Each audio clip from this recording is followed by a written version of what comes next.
दोस्तों, क्या खूबसूरत लाइन है कि मुझे इतनी फुर्सत कहाँ कि मैं अपनी तकदीर का लिखा खुद देखूं। माँ की मुस्कुराहट देखकर समझ जाता हूँ कि मेरी तकदीर बहुत बुलंद है। दोस्तों, इसी के साथ मैं आपका होस्ट और दोस्त अंकुर एक बार फिर से आप सभी लोगों का अपने चैनल सुबह सवेरे में बहुत बहुत स्वागत करता हूँ। आज की कहानी मुझे अमरीश सिंह जी ने लिख करके दी है। ये कहानी हम लोगों को माँ और बेटी के अटूट रिश्ते को दिखाती है और ऊपर वाले में विश्वास कितना होना चाहिए ये बताती है। तो एक 8 साल का लड़का 1 रुपए का सिक्का लेकर के एक दुकान पर पहुंचता है। दुकानदार से कहता है कि क्या मुझे 1 रुपए में भगवान मिलेंगे। वो दुकानदार बहुत गुस्सा होता है और लड़के को अपनी दुकान से बाहर भेज देता है। वो लड़का फिर से एक दूसरी दुकान में जाता है और दुकानदार से पूछता है कि क्या मुझे 1 रुपए में भगवान मिलेंगे। दूसरा दुकानदार भी ये प्रश्न सुनता है, उसे बहुत ही गुस्सा आता है, उस लड़के को अपनी दुकान के बाहर फेंक देता है।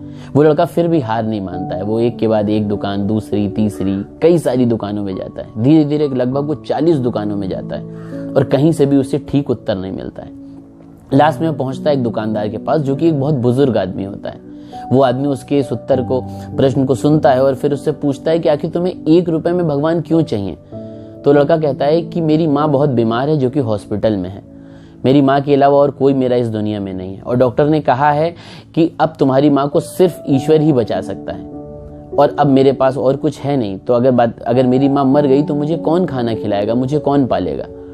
तो ये बात सुन करके बुजुर्ग जो दुकानदार होता है, उससे वो 1 रुपए का सिक्का ले लेता है और सोचता है कि उसकी दुकान में ऐसा कुछ भी नहीं है जो बच्चे को दिया जा सके। तो वो दुकानदार उसको एक साफ पानी का गिलास देता है कि जाओ इसको अपनी माँ को पिला दो और ईश्वर करेगा कि तुम्हारी माँ जल्दी से अच्छी हो जाएगी। बच्चा उस गिलास को लेता है, जाता है, अपनी माँ को पिलाता है। नेक्स्ट डे मॉर्निंग में डॉक्टर्स की एक टीम आती है। टीम आकर के अच्छी तरीके से उसकी माँ का इलाज करती है और इलाज करने के बाद उसकी माँ धीरे धीरे अच्छी तरह स्वस्थ हो जाती है। डॉक्टर्स उसके पास बिल लेकर के आते हैं। जैसे ही वो बिल को देखती है उसके होश उड़ जाते हैं कि इतना बड़ा बिल कैसे आ गया, मैं कहाँ से चुकाऊंगी। तो डॉक्टर कहते हैं आप टेंशन नहीं लीजिए, आपका बिल किसी ने चुका दिया है और जाते जाते एक चिट्ठी दी है आपको। जैसे ही वो औरत उस चिट्ठी को खोलती है तो देखती है उसमें लिखा होता है कि मुझे धन्यवाद देने की जरूरत नहीं है। अगर आपको धन्यवाद देना है तो उस अबोध बालक का दीजिए जो 1 रुपए का सिक्का लेकर के निकला था ईश्वर को ढूंढने। उसे ये विश्वास था कि उसे ईश्वर मिलेंगे और उसकी माँ की जान बचाएंगे। दोस्तों, विश्वास इसी को कहते हैं। करोड़ों रुपए, लाखों रुपए दान में दे करके और खर्च करके शायद भगवान नहीं मिलता। अगर दिल से मानना हो, अगर दिल में विश्वास हो तो 1 रुपए में ही भगवान मिल जाते हैं। पर हमको और आपको विश्वास रखना चाहिए कि हम लोग उसको जिस भी रूप में मानते हैं, हम उसको चाहे दुआओं में मानते हैं, हम उसकी पूजा करते हैं या जिस भी तरीके से हम उसको मानते हैं, हमको ये यकीन रखना चाहिए कि ऊपर वाला है। हम लोगों के अंदर वो एक विश्वास होना चाहिए, क्योंकि जब भी हम लोगों की लाइफ में विषम परिस्थितियां आती हैं, हमारा वक्त बुरा होता है, तो हम लोगों को अगर कोई सहारा देता है तो वो ऊपर वाला देता है। और हम लोग को हमेशा याद रखना चाहिए कि वो ऊपर वाला है और उसमें विश्वास भी रखना चाहिए, क्योंकि किसी भी चीज को अगर बहुत शिद्दत से चाहो तो कभी ना कभी तुम्हें जरूर मिल जाती है।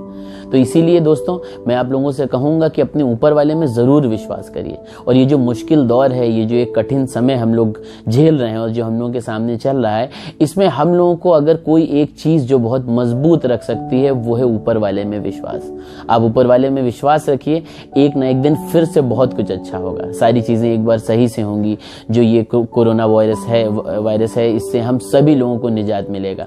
हम सभी लोग एक बार फिर से बाहर आएंगे, चीजें सब कुछ अच्छी होंगी। लेकिन तब तक के लिए जब तक आप लोग घरों में, तब तक आप लोग विश्वास रखिए कि ऊपर वाला है। तो इसी के साथ मैं आपका होस्ट और दोस्त अंकुर एक बार फिर से आप सभी लोगों से विदा लेता हूँ। कल फिर से आऊंगा एक नई कहानी के साथ, एक नई सोच के साथ। तब तक आप लोग कोशिश करिए कि इन कहानियों को आप लोग फॉरवर्ड करते रहिए, लोगों को भेजते रहिए, क्योंकि ये मोटिवेशनल कहानियां जब आप लोग सुबह सुनेंगे तो जरूर कहीं ना कहीं एक नए उत्साह के साथ, एक उमंग के साथ आपकी सुबह की शुरुआत होगी।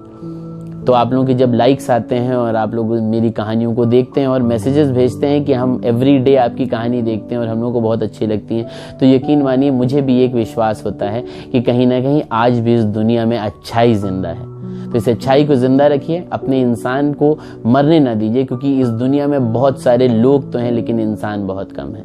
तो कोशिश करिए कि एक अच्छा इंसान बनिए। अपना ध्यान रखिएगा, घर पे रहिएगा, सुरक्षित रहिएगा। धन्यवाद।